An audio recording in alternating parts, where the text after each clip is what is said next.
नमस्कार, मैं नीतीश ठाकुर। आप देख रहे हैं कैपिटल टीवी उत्तर प्रदेश। उत्तर प्रदेश की राजनीति में 2027 का चुनाव अभी दूर है, लेकिन राजनीतिक बयानबाजियां अभी से ही अपने चरम सीमा पर पहुंच चुकी हैं। और इस बार समाजवादी पार्टी के प्रमुख अखिलेश यादव ने ऐसे ऐलान किए हैं जिनके बाद सियासी गलियारों में एक नई बहस शुरू हो गई है। कोई इसे चुनावी तैयारी बता रहा है, कोई इसे हार का डर बता रहा है, तो कोई कह रहा है कि जनता का ध्यान असली मुद्दों से भटकाने की कोशिश हो रही है।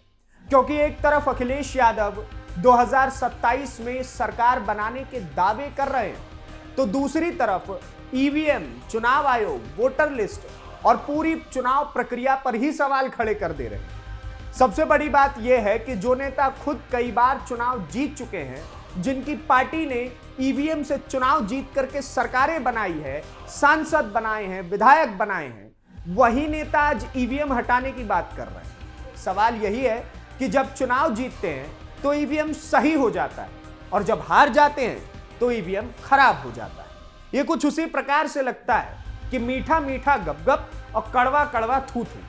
आखिर ये कैसी राजनीति है? दरअसल समाजवादी पार्टी प्रमुख अखिलेश यादव ने एक कार्यक्रम के दौरान 2027 विधानसभा चुनाव को लेकर कई बड़े ऐलान किए थे। उन्होंने कहा कि अगर 2027 में समाजवादी पार्टी की सरकार बनती है तो बेटियों की केजी से पीजी तक की पढ़ाई मुफ्त कर दी जाएगी। 2 दिन का सार्वजनिक अवकाश घोषित किया जाएगा। गोमती रिवर फ्रंट पर महाराणा प्रताप की चेतक के साथ भव्य प्रतिमा लगाई जाएगी, जिसमें जो भाला होगा वो सोने का बनाया जाएगा और क्षत्रिय समाज का सम्मान किया जाएगा। लेकिन इन घोषणाओं से ज्यादा चर्चा उनके ईवीएम, इलेक्ट्रॉनिक वोटिंग मशीन वाले बयान को लेकर के हो रही है। क्योंकि अखिलेश यादव ने कहा कि देश में मल्टी लेयर इलेक्शन माफिया काम कर रहे हैं, वोटर लिस्ट में गड़बड़ियां की जा रही हैं और समाजवादी पार्टी ईवीएम हटा करके रहेगी। उन्होंने यहां तक कह दिया कि जैसे इंग्लैंड में बैलेट पेपर पर चुनाव हो सकते हैं, वैसे भारत में भी होने चाहिए। अब सवाल यह उठता है कि आखिर हर चुनाव से पहले विपक्ष ईवीएम पर सवाल क्यों उठाने लगता है, जबकि भारत की ईवीएम दुनिया की सबसे सुरक्षित मशीनों में से गिनी जाती है। भारत का चुनाव आयोग बार बार साफ कर चुका है कि ईवीएम ना इंटरनेट से जुड़ी हुई होती है, ना ही ब्लूटूथ से और ना ही किसी नेटवर्क से, यानी इन्हें हैक करना नामुमकिन है। इतना ही नहीं, सुप्रीम कोर्ट तक कई बार ईवीएम की विश्वसनीयता पर मोहर लगा चुकी है। वीवीपैट सिस्टम लागू होने के बाद तो वोट की पर्ची तक अब दिखाई देती है, ताकि मतदाता खुद देख सके कि उसका वोट किसे गया।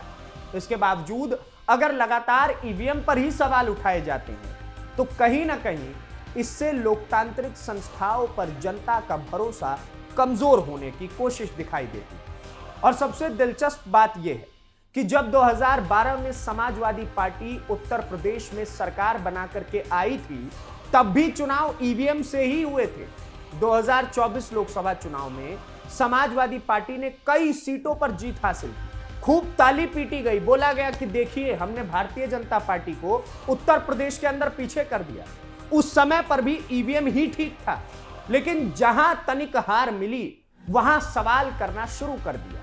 यही वजह है कि भारतीय जनता पार्टी और सरकार समर्थक लोग अब खुलकर कह रहे हैं कि विपक्ष हार का ठीकरा पहले से ईवीएम पर फोड़ने की तैयारी कर रहा है। दरअसल पिछले कुछ वर्षों में देश में एक ट्रेंड देखने को मिला। जब भी किसी राज्य में विपक्ष हारता है तो सबसे पहले ईवीएम पर सवाल उठाए जाते हैं, लेकिन जब वही पार्टी जीत जाती है तो कोई सवाल नहीं उठता।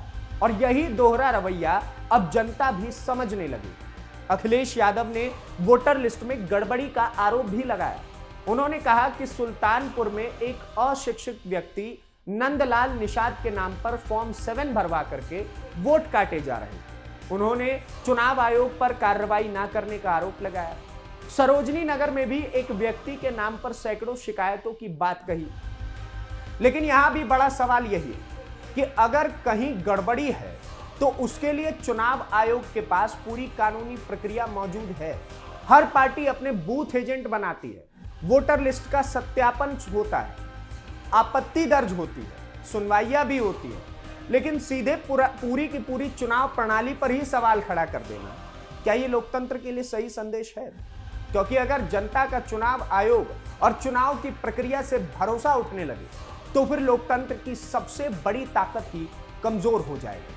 और शायद यही वजह है कि सरकार और चुनाव आयोग दोनों लगातार कह रहे हैं कि बिना सबूत इस तरह के आरोप लगाना गलत है। अब बात करते हैं उन चुनावी वादों की जो अखिलेश यादव ने की। बेटियों की केजी से पीजी तक मुफ्त शिक्षा सुनने में अच्छा लगता है, लेकिन सवाल यह है कि इसके लिए पैसा कहां से आएगा? क्या समाजवादी पार्टी ने इसका कोई रोड मैप तैयार करके दिया है?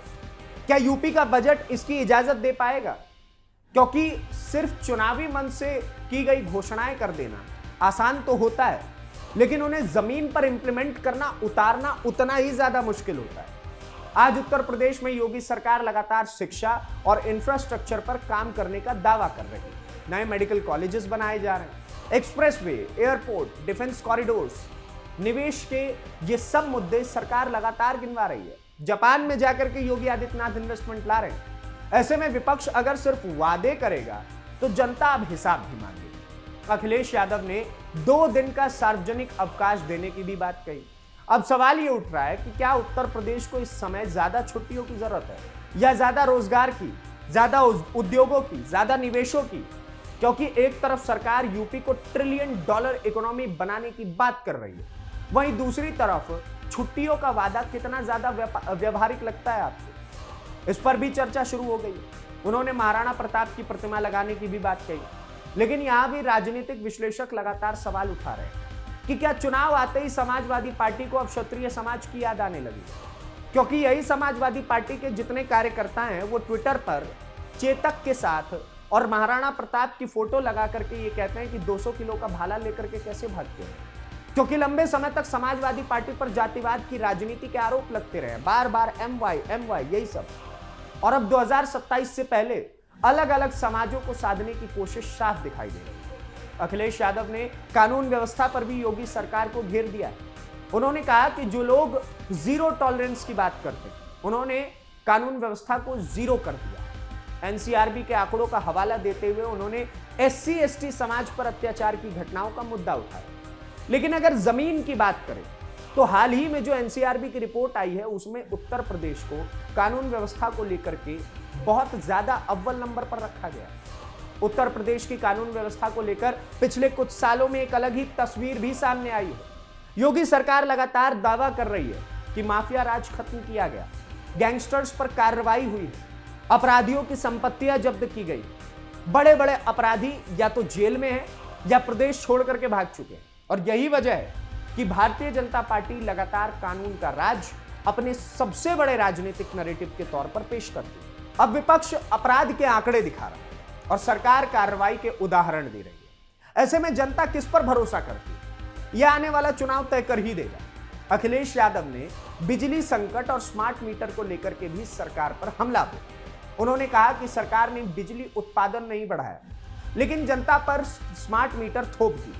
हालांकि सरकार का तर्क इसको लेकर के अलग है। सरकार कहती है कि स्मार्ट मीटर बिजली चोरी रोकने और पारदर्शिता लाने के लिए लगाए जा रहे हैं, ताकि उपभोक्ता उतनी ही बिजली का बिल दे जितनी उसे इस्तेमाल की।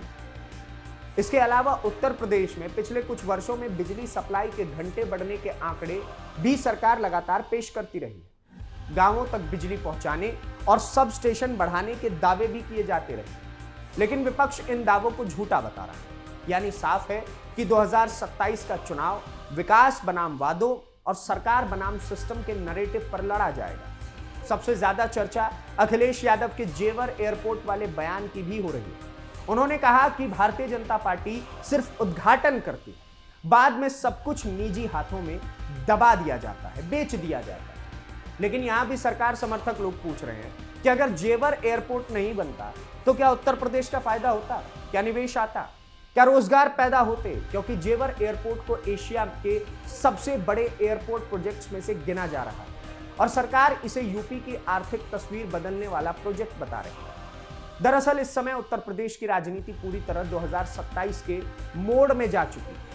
एक तरफ भारतीय जनता पार्टी का विकास है, इंफ्रास्ट्रक्चर है, हिंदुत्व और कानून व्यवस्था के मुद्दे हैं जिन पर वो चुनाव लड़ने की तैयारी में है, तो दूसरी तरफ समाजवादी पार्टी सामाजिक समीकरण, पीडीए की राजनीति और सरकारी नीतियों के खिलाफ माहौल बनाने की कोशिश कर रहे हैं। लेकिन ईवीएम को लेकर लगातार सवाल उठाना कहीं ना कहीं विपक्ष की रणनीति पर भी लगातार सवाल खड़े कर रहा है, क्योंकि अगर हार के बाद मशीन पर आरोप लगेंगे तो फिर चुनाव प्रक्रिया का क्या मतलब रह जाएगा। और यही वजह है कि अब भारतीय जनता पार्टी खुलकर कह रही है कि विपक्ष को जनता पर भरोसा नहीं है, इसलिए वो ईवीएम पर ही सवाल उठा रहे हैं। और सबसे बड़ा सवाल अब यही है, क्या 2027 का चुनाव विकास पर होगा या ईवीएम की राजनीति पर? क्या चुनावी वादों पर भरोसा किया जाएगा या पिछले रिकॉर्ड्स को देखा जाएगा?